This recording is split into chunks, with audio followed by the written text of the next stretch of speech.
All right, so this bike with the only pedal weighs in at 8.65 kg. Wow, that's honestly really disappointing and really heavy. Hey guys, so today we're going to be taking a look at the Bianchi Sprint disc with SRAM Force eTap axis. So I know you guys might be thinking, well, if this bike is such a disappointment and you don't like it, then why did you buy the bike then? So I'm going to answer that question with a bit of a story. Alright, so my girlfriend, who is currently riding a Liv Langma disc with 105, wanted to upgrade to an electronic shifting bike.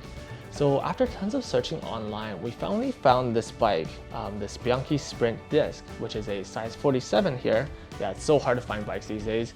But yeah, we finally found this one. So I contacted the store to see if we can come and see the bike.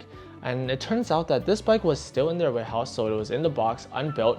And they told us that if we wanted to come see the bike, they would have to build the bike. And in order for them to do that, we had to pay first, which was to pay the full price for the bike. They will build it.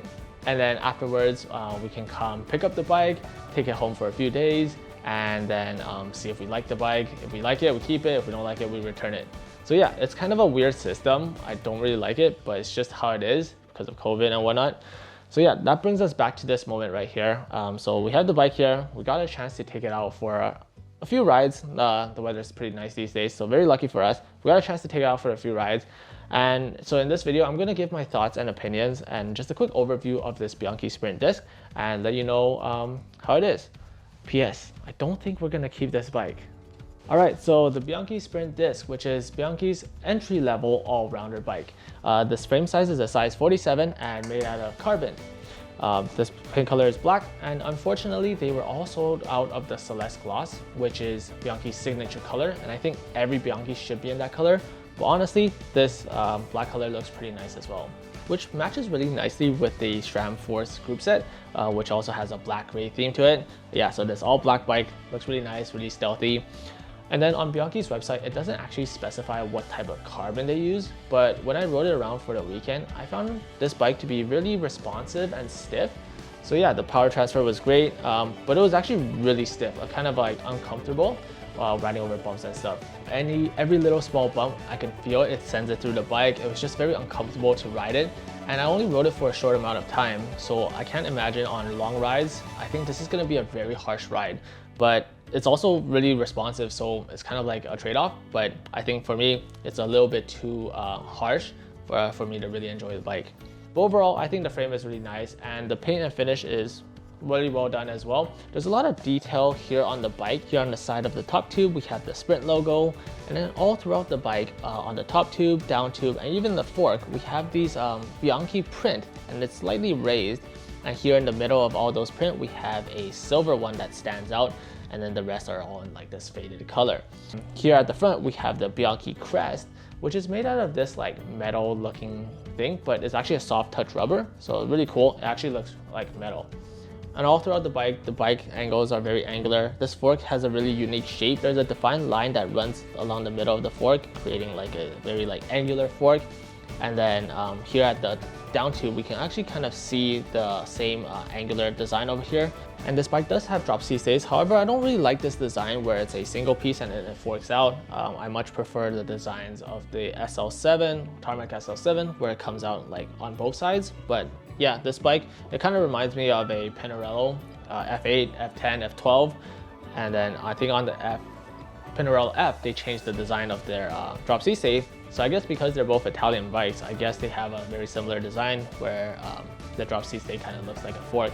It's not my favorite design, but yeah. Overall, the bike looks pretty nice. What do you guys think? Let me know in the comments.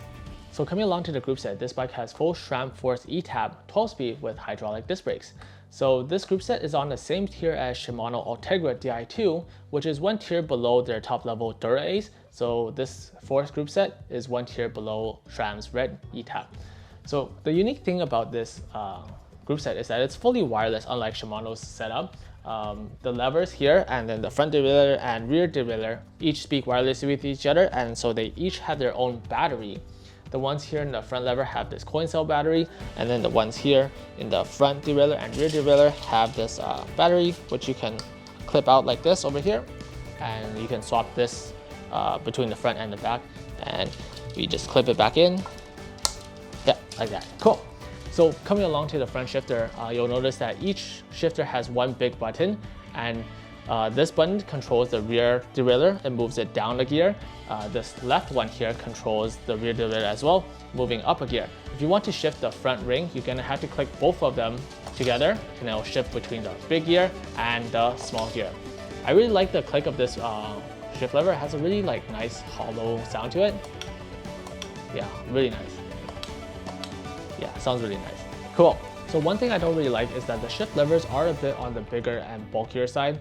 And so coming from Shimano levers, it will take a bit of time to get used to, and it depends on if you have small hands or not as well. But however, I do really like the shift feeling. The buttons sound so nice. I also really like the paint finish and the color scheme of this group set. It has a gray and black color scheme, which can be found throughout the whole group set. Here are the front levers, here in the front derailleur, crankset, rear derailleur, and even the cassette. This whole cassette is black. It looks really nice, especially compared to the silver ones that you get with Shimano builds. And so then the crankset is a 35 to 48. The cassette is a 10 to 33, 12 speed.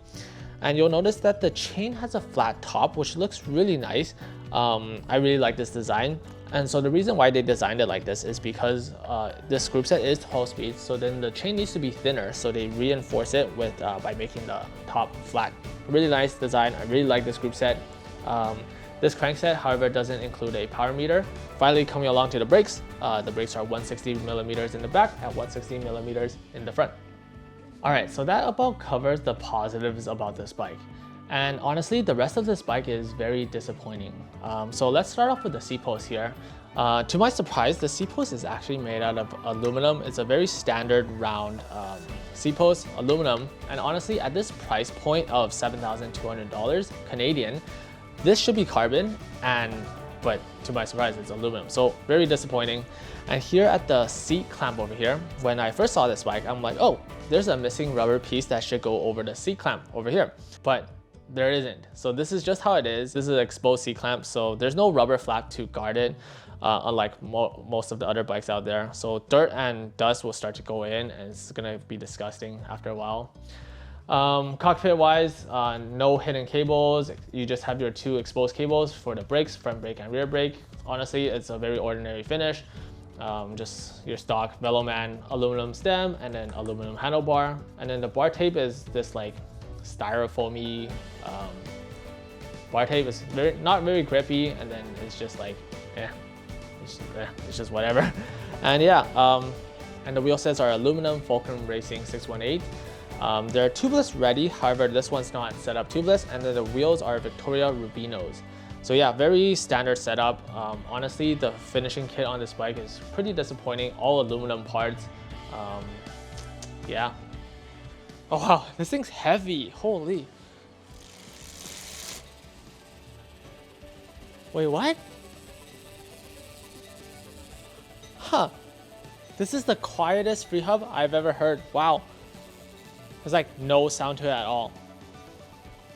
Okay. Alright, so from an upgrade perspective, this bike is pretty much double the price of the Liv. But going from the Liv to the Bianchi, the only real upgrade would be the group set and maybe the frame, but the rest of the bike would be a total downgrade. With the Liv, you get a carbon seat post, better wheel set, and when comparing stock weight, the Bianchi is also heavier. So yeah, this Bianchi as an upgrade and paying double for the price just doesn't really make sense. However, when my girlfriend did ride this bike, she thought it was smooth, and she really liked the eTap. She thought it shifts really nice, very crisp, but at the end, she still doesn't think it's worth the price. So yeah, I know that Giant and Liv are a very great value, and it's really hard to find another bike that will beat Giant and Liv on the price. And in this case of the Bianchi Sprint, which is a really nice bike, smooth, stiff, and I'm sure there's going to be people out there who are going to really enjoy and love this bike. But in our case, as an upgrade from the Liv to this bike, I think we're going to have to do some more bike searching online. Thank you guys for watching this video. Feel free to leave a comment in the comment section down below. Share me your thoughts. And don't forget to hit that like button. And if you're not already subscribed, hit the subscribe button as well. I'll see you guys next time.